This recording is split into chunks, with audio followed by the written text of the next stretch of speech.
एक दिन जंगल में गधा और लोमड़ी में बहस हो गई। गधा जोर से बोला, घास नीली होती है। लोमड़ी हंसकर बोली, अरे नहीं, घास तो हरी होती है। दोनों की बहस इतनी बढ़ गई कि वे राजा शेर के पास पहुंच गए। गधा बोला, महाराज, ये लोमड़ी मेरी बात नहीं मानती। मैं कहता हूँ घास नीली होती है और ये कहती है हरी। शेर कुछ पल सोच में पड़ा, फिर बोला, गधा बिल्कुल सही है, घास नीली होती है। गधा उछल पड़ा, हिनहिनाया और बोला, देखा, मैंने कहा था ना, मैं सही हूँ। वो खुशी से नाचता हुआ वहां से चला गया। थोड़ी देर बाद गधा वापस आया और बोला, महाराज, मैंने केस जीत लिया। अब इस लोमड़ी को सजा दीजिए, इसने मेरा वक्त जाया किया है। शेर ने कहा, तू सही कहता है गधे, लोमड़ी को सजा मिलनी चाहिए।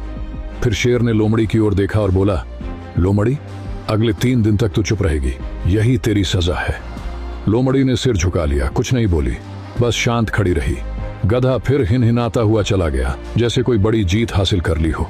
थोड़ी देर बाद लोमड़ी ने धीरे से कहा, महाराज, मैं जानती हूं कि घास हरी होती है, आप भी जानते हैं, फिर आपने गधे को सही क्यों कहा और मुझे सजा क्यों दी? शेर मुस्कुराया और बोला, लोमड़ी, सजा घास के रंग की नहीं थी, सजा इस बात की थी कि तूने गधे से बहस की।